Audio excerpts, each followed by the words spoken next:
And a warm welcome to Samantha, member to the public. It's lovely to have someone new here. You're very welcome.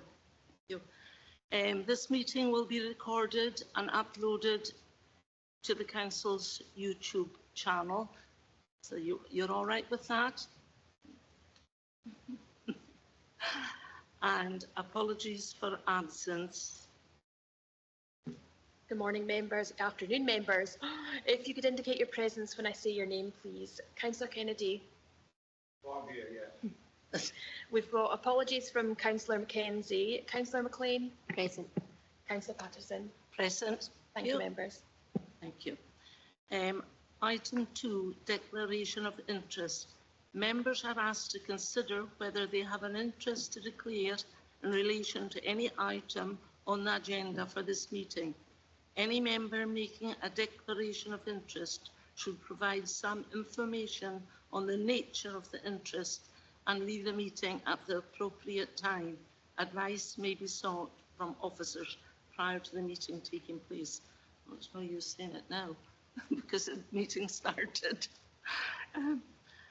Item 3 is the Scottish Fire and Rescue Service, and Paul Young, the station commander, is here in his person, and the committee is invited to comment and scrutinise the Dingwall and Seaforth performance report. And can I say to you, Paul, before you start, that myself and the other 3 councillors had an amazing day when we went to Dingwall Community Fire Station official reopening, and just to pass on to the staff how the warmth of our welcome that we got was tremendous, because it was a very wet, horrible day, and went in there and you opened the doors and it was like sunshine.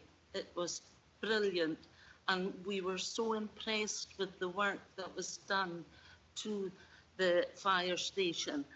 And you know what, the whole group that dealt with us for everything showed us round, and lovely lunch. It was just a wonderful day, and we don't have many of that.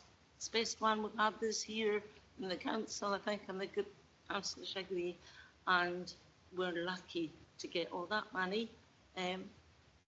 So if you could pass on our heartfelt thanks for a wonderful day, for making us so welcome and showing us around the absolutely fantastic station now.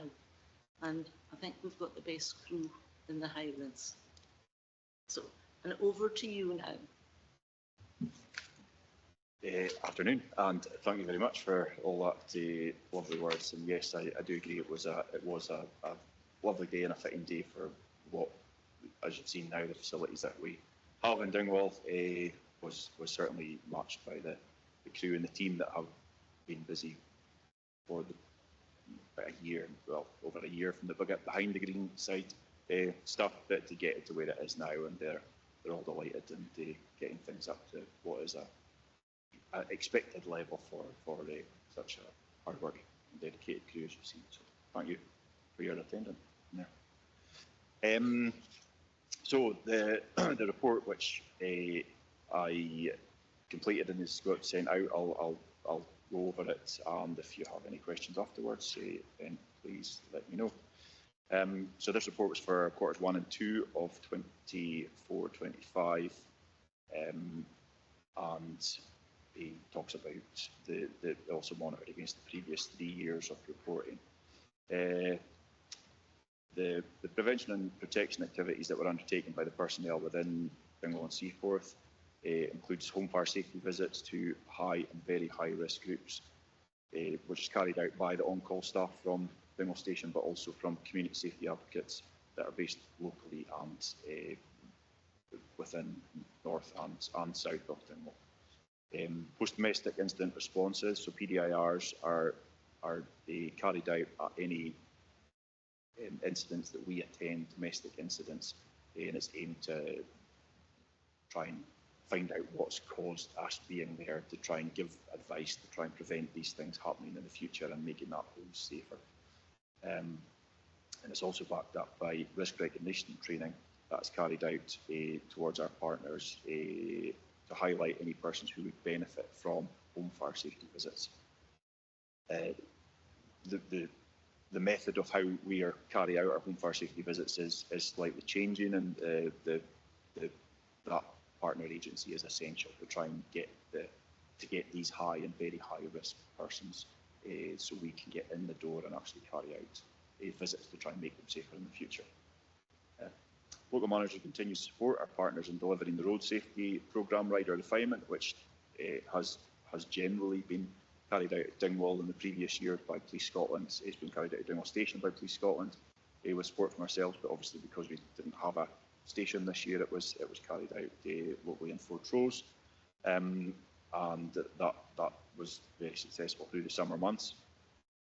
And also our teams have attended all schools within the Highlands to carry out new driver early intervention scheme to try and get that safety message to all the pre-age driving groups and make sure they're aware of what can go on as well. We're also looking into and seeing about formulating a programme for Biker Down, which is about what to do should things go wrong within the motorcycling side of things, which we'll try to tie in with the rider refinement programme, because you have that willing people there, so that makes sense.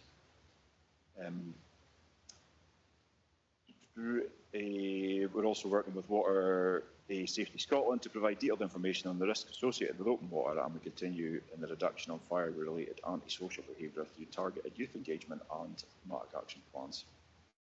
Staff will currently undertake operational intelligence visits to higher risk premises within the Dingwall and Seaforth area to try and make sure that these risks that within this area are put on our system to try and so if there was an incident there, it reduces the risk to the crews because they're aware of what happens. So that we are continually doing that. In fact, we're actually doing that right now because I've just left one. And the performance, the report that's come in here, as I say, some of the figures may be lower, so it's difficult to get a perspective on it. The accidental dwelling fires, unfortunately, were above average for the area, with 4 recorded accidental dwelling fires in the reporting period.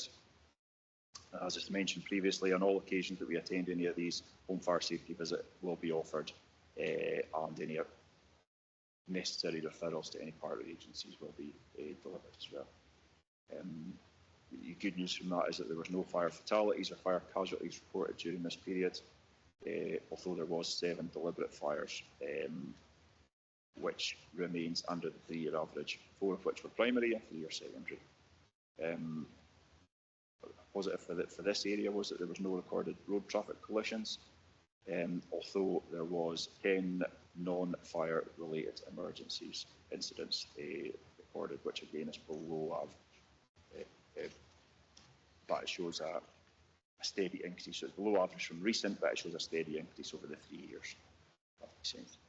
The fire alarms, so unwanted fire alarms, UFAS as we've called them, which we talked about previously, we attended 4, which is a dramatic drop over the previous 3 years. Due to the implementation, what I believe, of the UFAS policy in July 2023, we now, our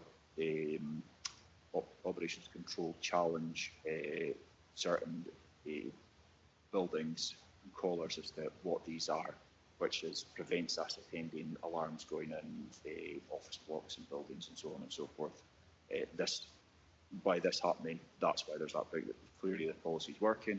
Figures have dropped right down, which obviously prevents that additional road risk of appliances going to incidents, and also frees up additional time for the crews to carry out training, which was all the reason it is. So that's starting to notice the effects there in a positive way.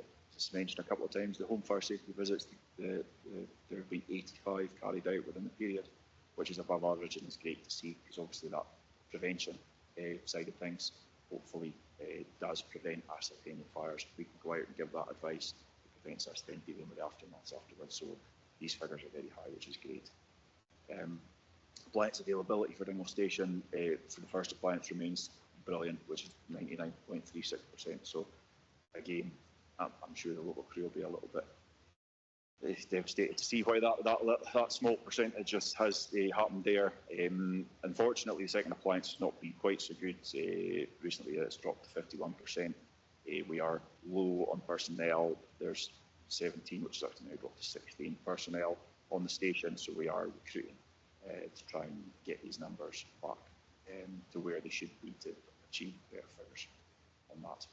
And that's me from the report side of things. Thank you. Thank you very much for that. I've just got a couple of questions before I open it up to the floor. The community safety, the undertook 85 home fire safety visits. I think these are wonderful. I'm glad that you're still doing them. Is that down on numbers? Because I can recall that I booked them for myself, and I got a real eye opener when they come into the house. You know, you shouldn't have as many plugs there. You shouldn't have a carpet there. You could trip on it. It was really worth it. And now I say it to people when I go into, you know, any of my relations, I say, you shouldn't have all these plugs like that. I think it's a very good idea, because to try and stop having a fire is much better than having to go out to it. And the one thing I worry about is when you see the news about batteries going on fire for bikes and things. You know, is there anything that people can do to protect them from that? Because, you know, lots of people do have their bikes in a garage that's close to the house. You know, is there a particular reason that that's happening? Thank you. Thank you, yes. So the numbers certainly for home fire safety visits, as I say, they're looking at it, the numbers are increased from what we have done previously.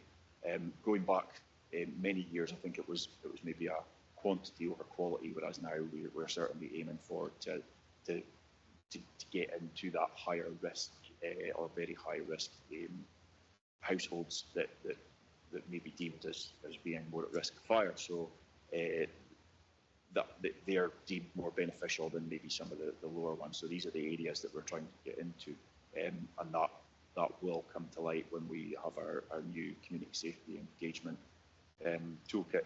It comes in early next year, and it's more about partnership working to try and, so not just for us, but if we're fortunate enough that if we can get into our premise, we can maybe realise other risks and share them with our partners in the appropriate way, but also we're looking for the partners to do the same. So if there's, like I mentioned, we're working with carers, so if there's carers go in there and the fire service haven't been round, or they notice all that things that you mentioned, you know, do they have smoke detectors, do they have an overloading of plugs, do they have trip hazards, then they can pass that information for us to get in and, you know, make contact and see if we can go out and offer that help and support and guidance. So these are the things now that we're working on, is trying to find and develop the appropriate people that need our help, and it's who's best to speak to work out that. So that's kind of a lot of work that's going on there.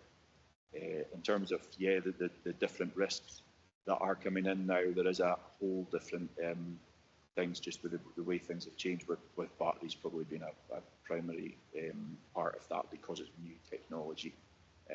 So certainly that's something that we are looking at and trying to get the best information out there as to guidance the thing. But when we're going out and doing that, it is about, you know, the same as all your other electrical risks. Don't be leaving these things on charge overnight within the premise. Make sure that they are recognised and safely registered within this, you know, this country. They're not taken in from elsewhere, and they've got the appropriate safety marks on them. But, you know, if anybody had any concerns, then certainly it's a case of getting in touch and getting that information. There is a lot of stuff there, but it's a new risk, and it's making sure that people are aware of the appropriate safety measures that can be done. Quite right in saying that. Thanks. Members? Yeah. Angela? No, thank you, Paul. Excuse me. Thank you, Paul, for that. And I think I agree with Margaret. We did have a really good day or morning over at the fire station, and seeing the investment that's been put into Dingwall fire station, which will make it much easier for more women to become fire officers too. Sorry, excuse me. So my questions were on 4.2 and the home safety fire visits, and you've said that it's operational on-call staff and community safety advocates. What are community safety advocates? Are they volunteers? Are they from the third sector? And because I know one person that does do the home safety visits who is a fire officer, and they do a fantastic job. Just as you said, it's about all the other things that they can do when they're at the property, about seeing what maybe the tenant or the homeowner needs from our partners as well. So, and I wondered about the new drivers early intervention scheme. Is that a follow-on from driving for success, or that you do in partnership with the police team? They used to do that. The 7 deliberate fires, and how what's the difference between the non-fire emergencies? What constitutes that? Is that a fire in the back garden, a fence on fire? What constitutes a non-fire? And the percentage that you said in your report of the second appliance being available is low, but you've explained why that is. So most of the other questions are quite clear in the report. So thank you. Thank you. Yes. Once again, I'll cover a couple of bits in the first part there. So the open day was brilliant, and the station standards are night and day compared to what they were previously, and the encouragement of certainly getting additional people in. I should have mentioned that we are running a recruitment event. We've got 2 open days planned, which there should be news out there in the local social media stuff and in local shops and so on and so forth for attendance. So we have had some interest already just from the news that the station was opening, so the stuff that's going on there. So that is brilliant, because there has been some interest already, and I actually spoke to somebody last week, which is looking positive. So it's just maintaining that, pushing that out there, and making sure that's shared. And if we can get more female firefighters at once now on station, then great. But ultimately, it's about getting that number up to make sure that second appliance percentages come up to meet more so what the first is, or get back more realistic. But that can only be done with recruitment. So that's the challenge that's probably across the Highlands, not just in Dingwall, but we're in a really fortunate position in this area that there's staff that are already on place to make sure that first appliance is available. In terms of the community, the home fire safety visits, so yes, so the local on-call crew there have details, and they'll contact people within the local area, and they'll go out and do these visits, as you're aware of. The community safety advocates is a team that strictly deal with community fire safety matters. So they're not operational firefighters, but they work for the fire service. So they assist and manage, because as you're all aware and can appreciate, that it's the crew that work there are on call. So quite often a lot of these people have other jobs, so the time that they can give up is not maybe as much as somebody who was employed full time. So to make sure that we're not missing out on any of these necessary visits that we do, we have this team that work on that as well, and the community safety advocates who will go out and do stuff in local schools as well as ourselves, but also go out and do the visits as the fire service employees. New drivers early intervention scheme is that very people, that the community safety advocates and the community safety team that work there have been out, and they have been to every school. They made a promise earlier in the year that they would get to every school within the area and they have. So it's about catching, you know, the kids just before they get to that 17-year-old, so that the later years in the schools, secondary schools, before they get to that driving and you know, demonstrate, have a discussion, give a presentation on the dangers of driving and what can go wrong from our side of things when we're obviously there to try and deal with a situation that's unfortunately happened. So they have been there, and it's not the local crews themselves that have been doing that. It is the CSAs and the fire safety side of things. This will be a continual thing because obviously, as the time goes on, next year will be a fresh array of people, children from the school that they'll go out and have a chat with. So the deliberate fires and the non-fire emergencies, the difference there. So your deliberate fires are broken down into two sections. So one which is primary and one which is secondary. So your primary fires are something that involves a building or a car or something with a more serious potential to cause harm to a personal property. And a secondary fire is like an outdoor fire, something that's a little bit smaller, perhaps, or something like that. So, but specifically for fires, whereas non-fire emergencies is something that we're finding is likely it's going up quite a lot. So it's dealing with various other things.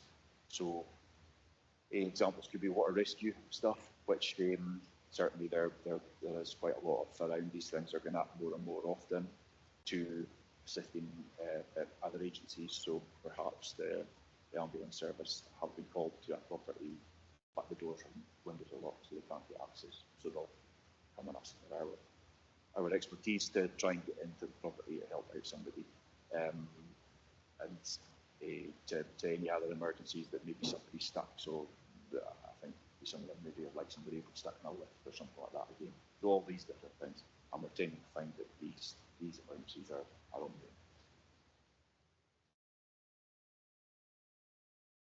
Do you want to come back? I just wanted to say one thing. When we were at the open day, that we were showing the app, so you know exactly who's on call, when they're on call, and you know, new technology must make a big difference to you know, getting enough people to be available at the right time. Thank you. Yeah, thanks. I mean, certainly that the app, I don't work off that, but the guys there, and I can see it, and it's brilliant because it again, having that technology just cuts down the time that our control will turn out the most and nearest available appliance, which means that if anyone is in the need of fire service, then they will get them as soon as possible through the nearest available appliance. So having that technology is obviously one part of it, but there are various other things there which again has come on leaps and bounds as the technology side of things. And there's, as with modern technology, there's tablets and screens and things like that, appliances that give all level of mapping to the stuff that we mentioned here, the operational intelligence. So it gives hazards and details and maps and buildings. And so it's something that's been pushed on, as things develop. Sean? Thank you, Chair. Paul, I don't think I've got much more to say. You know, feel free to scrutinise any report. I mean, I think we saw everything that there and then when we came round and saw what you'd done. I mean, I can go back 35 years going in and out of Dingwall fire station for volunteer days. And, you know, you're probably better with a tablet now instead of me giving directions to somebody where a fire is or something like that. You've got Derek there, who I've known Derek when he was a policeman before he decided to jump the fence to the fire service. So you've got a good man there. Great camaraderie with the guys that we met and everything at the open day. I think the biggest thing that I'm delighted that you're able to go forward with recruiting, especially when all of our emergency services are getting absolutely hammered by government cutbacks. So you know, that gives me a little bit of hope that you're going forward, that you're going enough people before long to make sure you've got your second tender staffed and everything like that. Just, you know, for the people of Dingwall and Seaforth and the Highlands, I'd just like to say, you know, keep up the good work, you know, and such, you know, in this, you don't know what you're going to come across in this world that we live in now. So, you know, a very challenging job, and take my hat off to all of you guys in the service, and keep up the good work for the North Seaforth residents and the residents of the Highlands. Thank you. Yeah, that's nice. Yep, just shows you how much we all appreciate you. And I have to say that the president of the Scottish Fire and Rescue at our open day last Friday was absolutely fantastic. It was such a good day, and many members of the public remarked to me how good it was there, you know, and the priest and other members, just to be able to talk to them and feel that they can. And we had a very good representation yesterday at the remembrance service of the local crew, and it was absolutely, we were very grateful that they turned out along with many other people. So thank you very much, Paul. Very good report. Thank you, and thank you both. All again for coming along to the open day, and yeah, and the publicity and everything. We'll continue to try and get that numbers up, and but it certainly doesn't take anything away from the local crew and the current dedication that they have to make sure that these numbers always get better. They certainly are, and hopefully we will get some further new recruits in, challenge them and increase their knowledge, but also help the local area as well. So yeah, thank you very much for everything. You're welcome to stay for the rest of the meeting if you wish, but I'm sure you've got things to do. Thank you.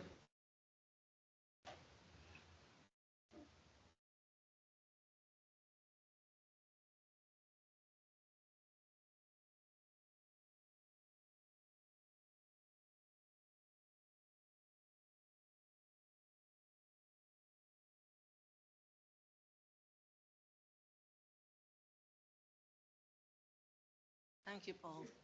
Bye just now. Now, item 4, utilising the Great British Insulation Scheme to tackle fuel poverty in Dingwall and Seaforth social housing. Now, we will have Isla Macmillan, the project manager, will talk through it, and the committee is invited to note the contents of this report and support the development of extremely externally funded projects and the opportunity to scale up. So this is a very, very important one. So welcome to our meeting. Thank you. Thank you, Chair, and good afternoon, members, and apologies for the mouthful of a title that is the report. So the report provides an overview of the Great British Insulation Scheme, which we refer to as GBIS for short. Funding is available to improve energy efficiency and supports the Council's ambition to target fuel poverty. Please note that this funding is for retrofit works, it's not for new builds. So for some background, Energy Company Obligation, which is known as eco-funding, of which the GBIS scheme forms part of, is an energy efficiency scheme for Great Britain. ECO places a legal obligation on energy suppliers to deliver energy efficiency measures to domestic properties. It focuses on low-income, vulnerable and fuel-poor households through the installation of insulation and heating measures. The aims of ECO is to help alleviate fuel poverty and accelerate progress to meet fuel poverty targets, reduce carbon emissions, promoting energy efficiency and encourage and support innovation. GBIS came in a little bit later from the ECO funding, and it is available for council properties that have got a SAP rating or energy efficient performance certificate, rating E2, G or D for its innovation measures. And GBIS focuses on lower cost primary measures, which is your insulation. So for the focus of the report, we've looked at cavity wall insulation. There's also the possibility for loft and other measures which we can pick up along the way. The Climate Change and Energy team is also in discussion with contractors who are approved installers for eco-funding across Highland to look at opportunities to maximise both eco and GBIS funding for council and privately owned, such as occupier and privately related properties. There are some graphs that are in the report, and apologies because figure 1, it has been pointed out, it's the abbreviations rather than the measures that have been listed there, so can happily provide what that is should members like that.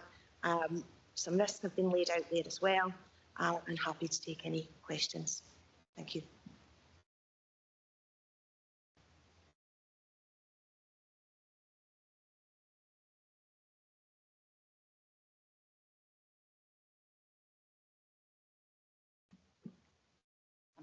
There's a lot to take in. I'm trying to get my head around it, but of course we would want to support extra money or help, because fuel poverty is going to hit everyone. It's not just the odd one. I think we're all starting to feel it now. So if there's any money out there that's going spare, you know, I think that it makes sensible to try and tap into it. But I'll put it over to the members and see what they think. Councillor Angela. Okay, thank you, Chair. At one time, cavity wall installation, you know, when it blows and then it starts taking in moisture. I see that this is there's some properties we already have cavity wall installation in. I know there was a few in Muirford, and there'll be other places too. So when it's a desktop exercise, the desktop exercise is just to look at the funding. Is it because it's 97% funded and the council will just be putting in 3%? So I know that in the past, maybe people have reported properties that have dampness and they haven't looked at cavity wall insulation. Will you be working closely with housing to see where, you know, there's been reports of dampness in properties, and, you know, when, say, the maintenance officer goes out, maybe they have just looked at the usual places? You maybe could highlight that either, thank you. And it says at 3.1 that a nominal fee is charged for the projects. Is that an income generation? Is that to cover staff costs, or is that from the project funding, or is that from either tenants or homeowners? And I wondered at 3.2 that by all our properties have to be certified B by the end of 2032. How are we? Are we on target to achieve that? And at 3.3,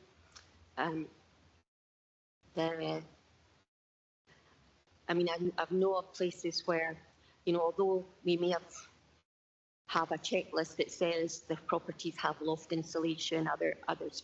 If you're going out to check the cavity wall insulation, will you be also checking loft insulation? Because there've been properties that I'm aware of that, although it says the loft insulation was put in, because the tenants can't go up and check, that hasn't been put into the standard that the council's paid for. And the review of the tenant opt-out policy, is that so that landlords will be able to go into the properties, whether that's the council as a landlord to look after the fabric of the buildings? And you've said too that there's a number of homeowners or landlords that may not allow access. And I know from changing heating systems in the past, that's cost the council money as well, because when the new tenants move in, then they want that change, and it costs the council a lot more. So are you looking at all that in this mix? And the 5.1, you talk about other measures to meet fuel poverty. Are you signpost, or will there be signposting to like money advice services, either through CAB or the council's welfare rights? And I think that will do me. Well, thank you. Can I add on to Angela's one? 6.1, letters were sent to the council tenants requesting them to contact the council's appointed contractor to arrange a property survey. So, how many people took up this or got back in touch? And I don't know, it's a lot. It sounds like a very good idea, but if maybe only one or two want to do it in that street, is that the ones to do? You know, how do you take it forward? It's quite a lot, because I know that I've lived through when they did it years ago with many private houses, and it wasn't so successful, and that sticks in people's minds sometimes. So how do we cope with that? So I'll let you answer Angela's question.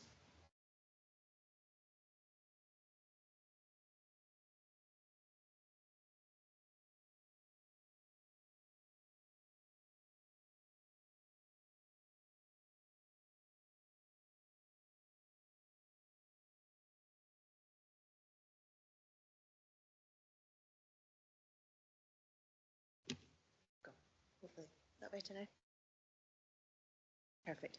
Okay. So to cover off the points, you mentioned about old cavity wall insulation. It's a different product that we use now. So it was an old blown fibre that used to go into the properties. And you're absolutely right, there's a lot of properties that are in high exposure zones to wind-driven rain. And there was a number of properties that the insulation got damp, and then it caused it to sink within the walls of the property. And then down at the bottom, it kind of gathered, and you had condensation and mould issues that came from that. It's a different product that they use now. It's a bead system that they blow into it, so that it's not going to absorb the water. It doesn't become, it's like cotton wool, essentially, is the old stuff that used to put in. So it's a totally different product that we put in now. But what also we have now is past 2035, which is a standard that we have to install to. Now, they will look at the whole fabric of that property. So they'll be looking to ensure that the structure itself is suitable for it. It will look at the lofts as well. So it's not just looking at the measures in isolation. It goes down the whole retrofit coordination and assessment route. So they'll be looking at all the energy efficiency measures that can be done in that property. And then it allows us to make a plan for that. So it could be that the funding is there to do the cavity wall insulation or the loft insulation, but we still have that information to allow us to plan for future programmes. So that's there. In terms of the desktop exercise, we are using the Home Analytics database, which is based on the EPC data that's collected. So that's a Scottish system that we use. If there's not an EPC, it will model that data. So it is patchy for us, and that's why we kind of caveat when we do these data exercises. We also have access to the housing stock report, but with the housing management system as well. So we're doing that as a bit of a cross-check there. But what we're finding is there are some discrepancies. So it's really just giving us an area where we can go out and have a look at. I'll pick up quickly the letters that we sent, which is off the back of that desktop exercise, was to encourage tenants to get in touch. Not as many have got in touch as we would have liked, but what we have agreed with housing colleagues is that we can do an external drill test. So we can do that, and this is just on council-owned properties. And we will do the drill check to see if the cavity is filled, if it's not filled, and confirming that it is a cavity as well. So they'll do that there, and that has allowed us to look at the approach that we're going to take. We are working closely with the housing investment team as we're building these projects out, and we are getting as much information as we can. We're looking to run a report around damp and mould to see where that's been flagged up. So that's all part of how we build out this analysis as we take it forward. In terms of the £96 fee, that is, it's not a cost that will be put to the tenant or the householder. It is paid with under the project, so it's just for the team to manage that project from start to finish in the identification. So that's coming from council funds there. Sorry, I'm just trying to check that I'm putting them in the right order. So in terms of 3.2, which is your EASH targets, that is something that is reported by the housing team. I don't have the figures for that with me, but that's possibly something that could be taken away. I don't know if that's getting covered in the next item there. Happy to do that. You were asking about the lofts, so we will be checking that as we go through. Under the risk, we've got the tenant opt-out policy mentioned. Again, that's council tenant opt-out policy. And we are speaking to the housing investment team about that at the moment, because we aren't able to carry out the fabric works. We've got tenants that are opting out. I can give an example of properties. Because of the way that the funding is made up, we need to undertake a number of energy efficiency measures to be able to draw that funding. Now, there's tenants that have opted out of a heating system. Opting out of that heating system removes a significant portion of that funding, so we can't insulate it and do the other works. So the way it stands at the moment is we haven't carried out the work to those properties because they don't want the full package of works, and we have moved that on, but the policy still needs to be reviewed internally because these are council properties and we need to make sure that we are getting them up to a standard. So that's something that is being discussed with housing, but also legal will be coming into that. There is some Scottish Government legislation around what can be done with it, so we just need to, as a council, look at what's there. In terms of posting, we can signpost to a number of places. So you've got your Citizens Advice Bureau, we've got the Welfare Support Team, which is the council service, and then there's Home Energy Scotland as well that we can use. So that's the kind of three main ones that we use there. I'm hoping that's touched off most of it. If there's anything, please just let me know.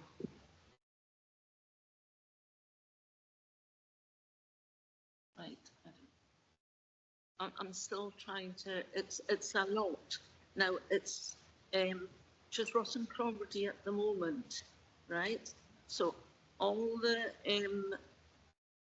council tenants have got a letter. Have they got a letter saying that they've got to contact the council, or just that they wish to have it? Because if they don't know what it involves, it must be very difficult for them to say, yeah, okay. And I know that probably there'll be some that won't want it. And then, you know, if you've only got a small amount, would that just go? What if you've got a large amount? Is there enough funding out there? Because, you know, if you say to them, well, yes, you can get it done, but then there's many of them wanting to do it, that'd be a huge job. Yeah. Sean, have you any questions? No, I don't really think I've got anything else to say at the moment. I'd rather maybe something comes back in a little while to see how things are going on, how the costs are going, what the kit take up. You know, at the moment it's sort of a report.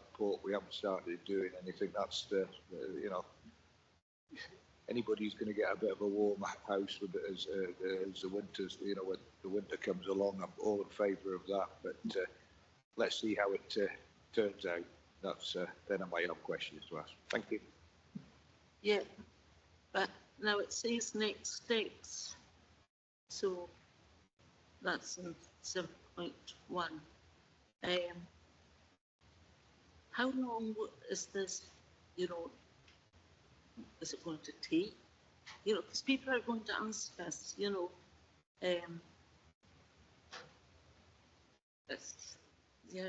yeah, because if there's many people wanting it, but what happens if there's one or two? Do you just go ahead with just that one or two? Yeah. Yeah, so what I would say is if it's kind of your detached, where it's difficult, where it's one or two, is if it's a block of flats. So if it's a block of flats and it's, you know, you've got somebody below to the side, we need to make sure that we're doing that whole block, because if you don't do the whole block, you're going to risk creating cold spots, and that could kind of lead to some other problems for the properties that don't have it. But also, you need to make sure you're getting the fill the complete way through the property. So flats is one that would pose probably more of a challenge in terms of the question you've asked there. In next steps, we have undertaken a number of drill tests, and we've got over 50 properties that have been identified for this works at the moment. So, and they will start getting booked in this year. So we'll have some of them hopefully done before Christmas. So it's quite quick. There is funding available for us, and there's quite a significant amount of funding that we can tap into, especially if we look to evolve this project out. The letter that we sent initially to the tenants we didn't want to make too much of a commitment at that time, so we said it was looking at an ongoing programme of works and how we can programme that in. It was encouraging them to look to see what energy efficiency improvements they could make to the homes to save them money down the line. It wasn't as well picked up as we liked, and that's why we've taken other steps, and that's something we'll learn from. The other thing that we're doing, because my team deliver funded projects to the private scheme, so actually the Energy Efficient Scotland area-based scheme. So that allows us to do a little bit more in terms of the engagement than we typically would in some of the other stuff. So we're actually getting informational videos filmed over the next couple of weeks, which will show the different measures that are being done, and then that can be shared. It will go on the website, and we can let people see what's happening. And hopefully we'll help them there. For any projects, not just the work that we're doing, but it will show for a cavity wall installation what that involves. For a heat pump, for solar panels, for external wall insulation. So that's all something that we've got in development at the moment. We're looking to build it up. If you've got, as long as it's not flats, there's one or two, we can absolutely still look to get them done. So you have funding for this, because it says that we're one of the things is support the development of, I'm just, Sean. I think just one other thing to say, Chair. That you've started doing things, and you might get things done for tenants even before Christmas. This is when we really want to do a bit of a push and a marketing type campaign for it, because there's no better advertising from somebody who says, "Oh, I was toasty last night. The mate was who I was cold. Go and speak to these people. This is really success is bred from success, sort of thing. So possibly I'll look forward to seeing the video. And if there's something that's pretty easy that somebody, an old computer dinosaur like me, can change and get it onto my social media platforms, I'd be more than happy to do it, and certainly encourage people to speak to you. Thank you. Now, as it's for the whole of the area, Ross and Cromarty, right? So, are you ready to start in certain areas? Yeah. I'll be very excited to see how it goes, and we need to have updates and reports. So that was very good to hear that. Thank you very much, Helen. That was. Now we have to agree that, well, we note the contents of this report and support the development. So are you agreeing to support the development of externally funded projects and the opportunity to scale up? Agreed? Agreed. So we're all agreed. Thank you very much. Thank you.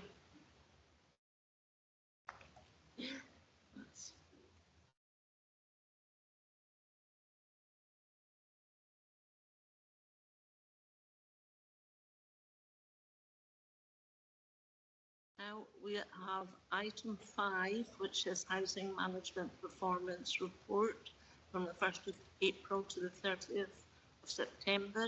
And Fiona Shan, our Principal Housing Officer, is here and is going to talk us through it. Thank you, Fiona.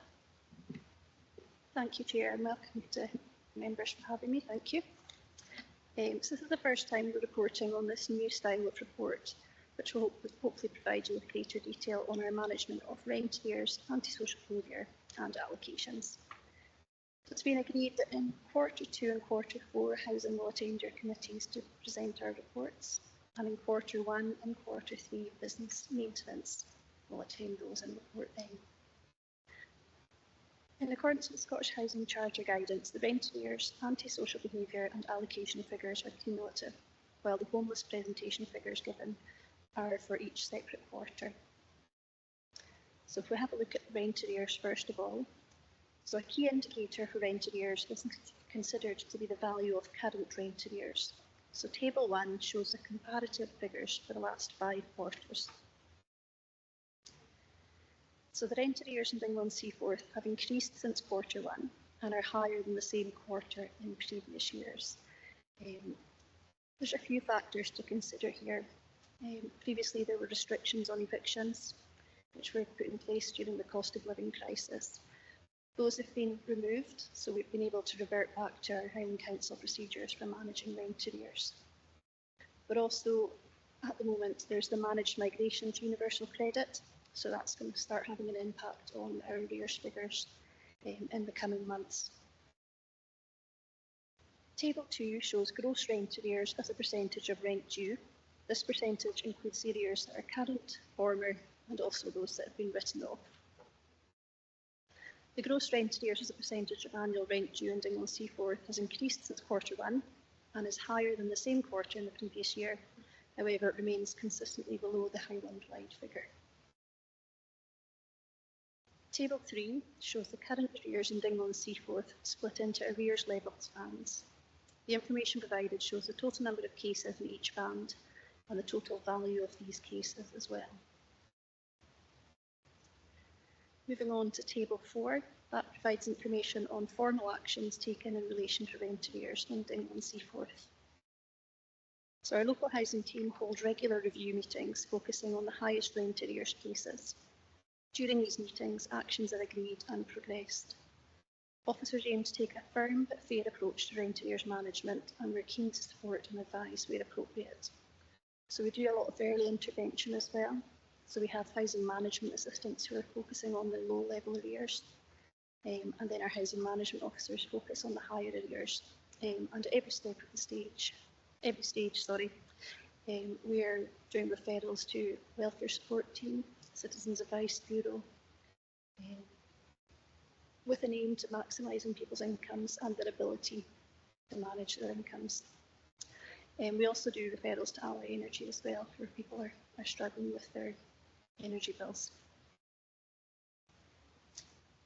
I've also arranged to attend a future board business meeting so that we can discuss fully what our processes are and what we do each step of the way for our enforcement action. Antisocial behaviour. So the annual return on the Charter to the Scottish Housing Regulator includes key information on our performance throughout the year in relation to resolving antisocial behaviour complaints. This includes the number of cases of antisocial behaviour reported within the year and the number of cases resolved within the year. Table 5 shows the number of cases reported and the percentage of cases that were resolved within the key indicator timescales. Tackling antisocial behaviour is a key priority for local housing team. The management of cases is often complex, involving other services and agencies, and sometimes cases that remain open they will always continue to be actively managed by the team. So although you can see that these cases haven't been resolved, that doesn't mean that they're not being managed. For example, if we have a drugs-related case, we would then have to wait for action to be taken. So it means that the length of time taken to resolve that case can be longer. But our officers do focus on the service that they provide to the victims rather than the speedy closure of the cases. Moving on to homelessness. Performance information on homelessness is not collected as part of the Scottish Social Housing Charter return. However, a number of indicators have been agreed for reporting to local committees. Table 6 shows the combined number of homeless presentations received along all 4 Mid-Ross and Easter Ross wards, and it's not possible to segregate those figures further. You'll see that there were 365 presentations across Highland at the end of quarter 2, 90 of those were within Mid-Ross and Easter Ross. We're starting to see new trends emerging with homeless presentations. This includes an increase in private landlords selling their properties due to their own financial situations, and the pressure on the private rented sector means households are struggling to find alternative options that are both accessible and affordable. And again, with the removal of those restrictions, private landlords are now able to take action to end private tenancies as well. So Table 7 shows the average time spent in temporary accommodation across Highland. Again, it's not possible to segregate this further, but you will see that there is quite a downward trend in the amount of time people are spending in temporary accommodation. This reduction in the length of time spent in temporary accommodation has been achieved by a strong focus on delivering permanent outcomes for homeless households, and this is reflected in the number of lets to homeless applicants within Table 9. We also have a new housing management assistant whose focus is assisting homeless households to move from their temporary into their secure tenancy, and just trying to make that transition smoother and quicker. Table 8 shows the total number of homeless applications currently open across all 4 Mid-Ross and Easter Ross wards, and the size of the property required by these homeless households. You'll see that there's quite a high demand for one-bed properties, and our stock doesn't always meet the demand. So those households that are only require a one-bed property will also be required for considered for larger properties as well. And finally, moving on to allocations, Table 9 provides a breakdown of all the lets carried out, and it shows the split between homeless applicants, non-homeless applicants, and transfer applicants. The local housing team are focused on achieving outcomes for homeless households, and at the end of Q2, 70% of all lets were to homeless households. And so that's me. If anyone's got any questions. Thank you very much, Fiona. That was very thorough. I can't say it was a happy report because for reasons that we don't know, it's been such a hard time. And I think it's been harder at housing because of the amount of homeless people. Because people, I think that members would agree the most phone calls I get is about being homeless, or the biggest one that worries me is current rent arrears, because it's like a trap. Once they don't pay it, it gets worse and worse, and there's no easy way to help that.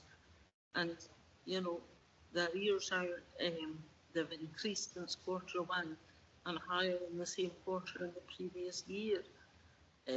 And to think that it's going on and on, you know, that I've got other questions, but I'll let the members come in if they want to ask a question. Sean? I think it's just something on the rent arrears. Is that a combined total over the thing, or is it like Q2 you had 230,000? Was that just for Q2, or is that what's owed at the moment? So by the time you've got to Q2 of this year, is that 230 still included in that, or is it what's happened in that quarter? It's cumulative throughout the year. The 257 at the moment, but the end of Q2 is what the council is owed altogether. I was just worried it was each quarter. Yeah, I think you've got to hire enough of the jobs as it is, Fiona, and I thought if that's what you're going to have to put up with, no wonder you don't think they like seeing our faces peek round your corner to see if you can help us.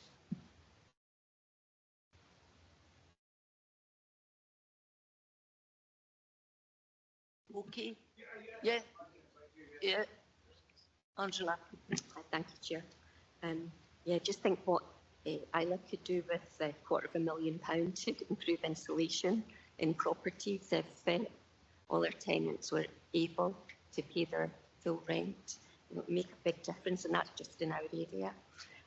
I wanted to ask about and I think you covered it, Fiona, but at 6.8, that you're doing much more focus on early intervention, because most people that are not paying their rent, they're obviously not paying their council tax, and they've probably got lots of other bills that are outstanding too. And you know, it's like that adds up to about 433 people altogether that are in some form of arrears. And I know as local councillors, it's usually when it gets really bad and then they have to go to court that we then get information about how much money people are owed. And I agree that, once you start to get into debt, it is very difficult to get out, and it affects the well-being of the tenants as well. And if they've got other family in the property, it has a knock-on effect. So early intervention is really important. On the antisocial behaviour, and you've touched on that there's no resolved cases so far.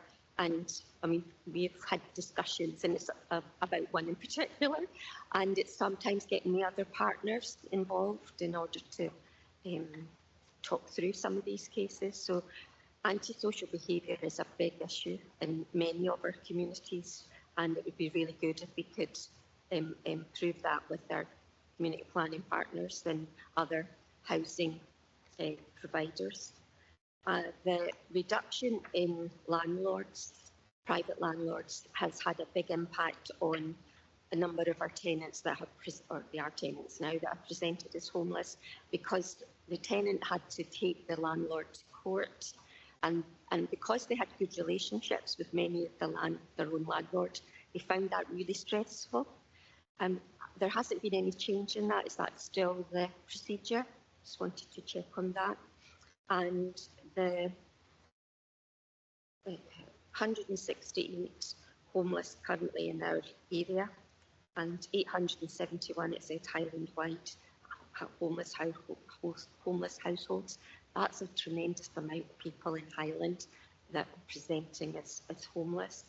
Now, at table 9, the number of lets to non-homeless housing list, is that's people that they've got change in circumstances, they're needing maybe to downsize to a property that's got adaptations, or is that social work looked after children that fit into that? What do you maybe expand on that, please? But overall, I agree with my fellow colleagues. Housing staff are at the front line, and you can't even go shopping without someone speaking to you about housing. So, because it's a fundamental right of everyone to have a house that's suitable for them. So, thanks, Fiona. So, going back to the early intervention, we do try. Sometimes later in the process before people will engage. So, if we go back to table 4, you'll see that although in quarter 1 there were 15 notice of proceedings issued, we only went ahead with 5 court applications. So that's an indicator that tenants have then engaged with us, worked with us, and we've done referrals, and we've put suitable repayment agreements in place. And that's reflected in quarter 2 as well, with the reduction in numbers of going to court. Antisocial behaviour, we do work closely with police, with our dog wardens, with local community groups to try and alleviate as much as we can. And as you know, the antisocial behaviour can be anything from barking dog right through to drug dealing or serious tenancy breaches, which we do take very seriously. And our staff do undergo regular training in dealing with antisocial behaviour as well, and looking at alternative methods to alleviate that. Coming over to the allocations, so non-homeless households, that's everybody that's on the housing waiting list, so they haven't yet been housed by us. The transfer applicants are council tenants or housing association tenants who require to move to downsize, upsize, or as you say, an adapted property. And then our homeless clients are the ones who are actually roofless. Okay. Did you want to come back? Sorry, yes, thank you. Just two other things. I wondered about the rent arrears. Is a changeover in the benefit system, did that make any, maybe people that they're behind because they've not got their benefits yet? And the last one was on the homeless properties. Often some tenants are great and others are not, which links into the antisocial behaviour. And if a tenant who has been allocated that is homeless, if they want to stay there, how often does the council rotate perhaps some of the properties for the well-being of the other tenants that are living in that street? So the migration over to universal credit will have a significant effect on our rent arrears levels and for tenants themselves. It's clients who are on tax credits and housing and legacy benefits, which means they've always had housing benefit in place, which is paid directly into the rent account once a week. When you move over onto universal credit, there can be a delay of 5 weeks, which means their rent doesn't get paid for up to 5 weeks through no fault of their own, that they will always sit with that debt on their rent account. Some tenants will agree to put a small repayment agreement in place because your rent is due weekly in advance. But we work with them to work out what's best for them and how we can alleviate that. So it will have quite a worrying effect. It's stressful for people to get rent reminder letters, but hopefully they will engage with us and we can explain the process and what we can do to help through that. And with the temporary furnished units, we do try to move those because you can't have them in the same place all the time, and it's nice for neighbours to have, you know, a permanent resident next to them as well. So if somebody is there, they've been there a long time, it's been without issues and they're quite happy and settled there, we do occasionally change that to secure tenancy for them, especially if it's an outcome that we couldn't achieve elsewhere. If it's ground floor property with a wet room, for example. We don't do that too often because obviously there's cost implications of getting another property ready and furnished to take the place of that one. Can I ask you, I do worry about the homeless because the numbers are growing quite a bit. How long, what's the longest that someone has to stay in a homeless unit before they get housed? And also, what happens if you run out of places? You know, you're getting homeless people presented all the time. And, you know, we don't use the facilities we used to use long ago because it was not good. So. Yeah, so it's difficult to say how long a client will wait for a permanent outcome because it totally depends on what their requirements are for their property, which areas they choose, any restrictions that they might put in place themselves. So it's very difficult to say how long somebody will wait. It was difficult when we removed the use of bed and breakfast. That put an additional strain on our stock. Because it's a balancing act, if we take a property for a homeless unit, that's a secure outcome, that we're less for somebody.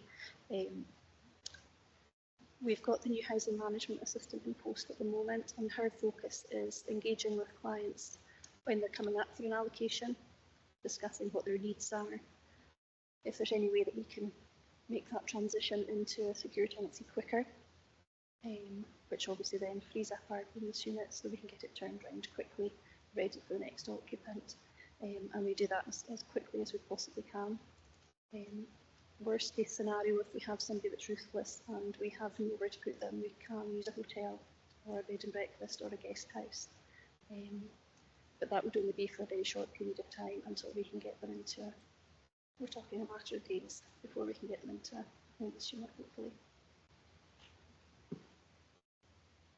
Yeah, I think it's a very difficult time, you know, between, you know, as we spoke about arrears and that, we've always had it, but it's harder now, you know, and people really don't understand that they don't pay their rent. That's one of the most important things, you know, to have a roof over your head, and it's really very distressful. But I know it's a very good report and you're doing your best, and thank you very much for it. Thank you. Members, have you noted, quite happy noted with it? Thank you. Thank you very much.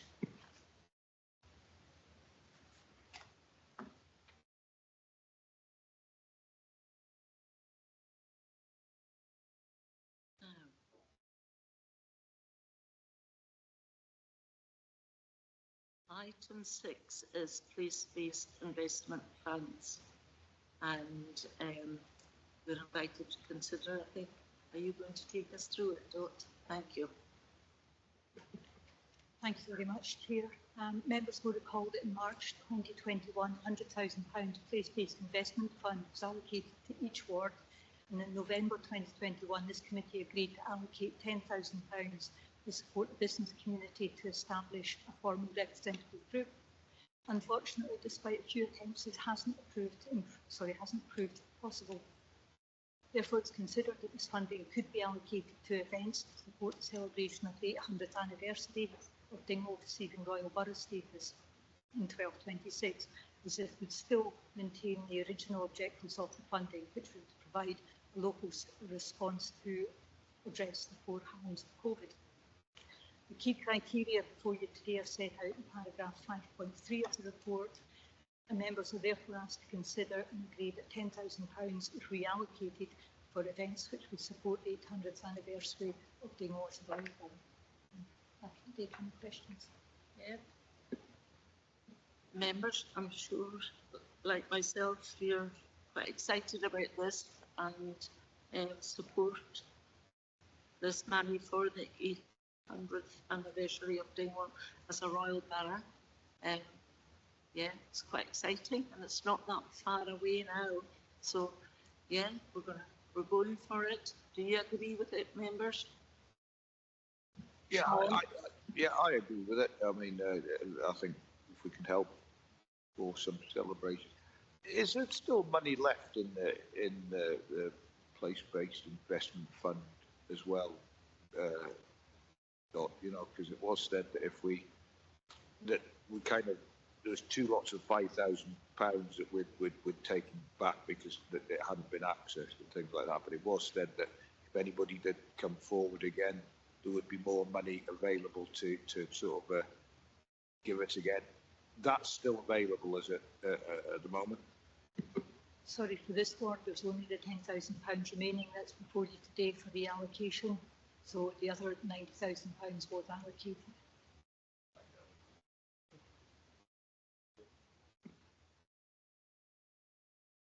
I think we've had a number of meetings about it over the last few years, and it's a shame that we can't get business association going, whether it's in here or near ward.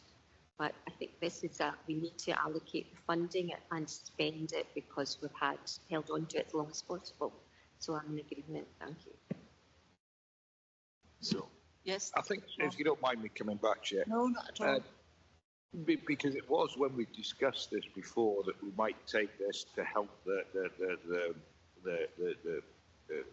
800 allocation. It was said that because I went and spoke to a couple of the organisations about it, yeah, and I was led to believe, I assured them that if they reapplied, there was still money available that we could set this up about. Again, is this the case that there is some money elsewhere that we could find to because it was said before I was prepared to go and speak to people saying that we were going to have to because it hadn't been used, we were going to use it elsewhere. Yes, thank you, Chair. There is no more funding beyond this in the place-based investment fund itself. But I think there are other funds coming through the Community Regeneration Fund, which again is about the economic activity within the area. So it's effective, in those terms, it was said that there will be other funding opportunities available for that type of activity that you're referring to, but it's not a specific fund. I'm happy with that, but I wouldn't be happy that if I was suddenly told that there wasn't after I'd gone and spoken to people. So I'm quite happy that your reassurances, Doc, that looks as though there will be other money coming through that we could. I'm quite happy with that. Thank you. Yeah, and today the committee is invited to consider and agree it's 10,000 that we're speaking about, and we can look into any other funding. There's always something floating about that we can look for, but just so that we agree that's what happens with the 10,000. So do you both agree? I think, Chair, it was agreed before, and I'll second my agreement and say it the second time. Yeah, but all that I'm saying, why I asked the questions was you know, if these business associations came back, you know, because I did put my neck on the line and go and speak to them to say, we're pulling this back now, yeah? That if suddenly they came back and said, look, we are going to go ahead with the business association, I wanted to know that if they suddenly have a wee go at me, that I can come and say, look, you know, it was agreed, you were spoken to, but we will be able to find the other money. That's all I wanted to know. Okay. Okay. Peter.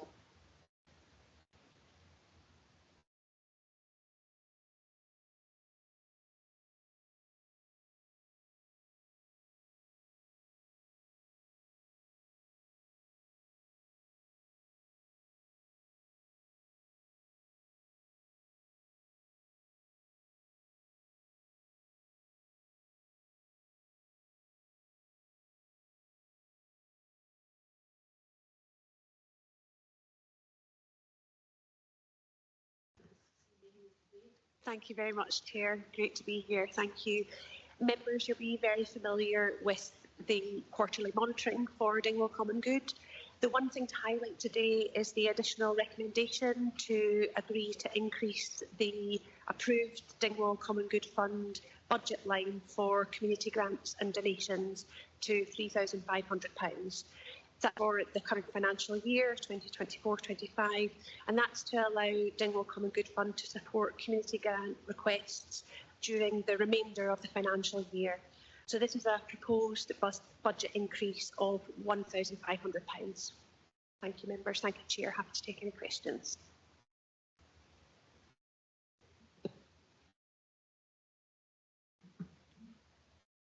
Chair, yeah, I'm quite happy to agree that, Lynn.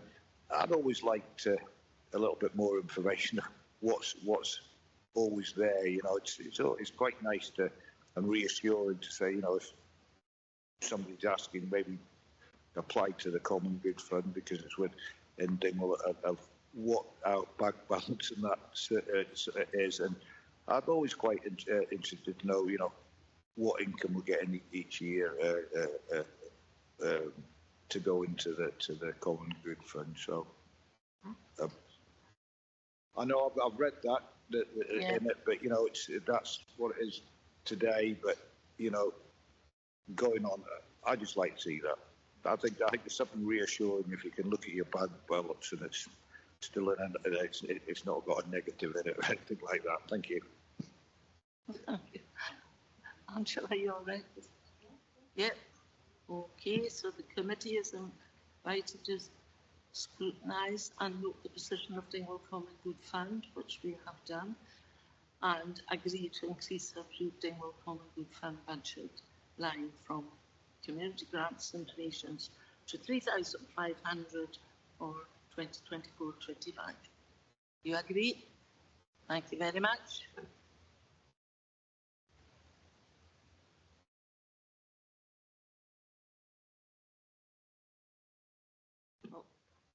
And item 9 is the minutes.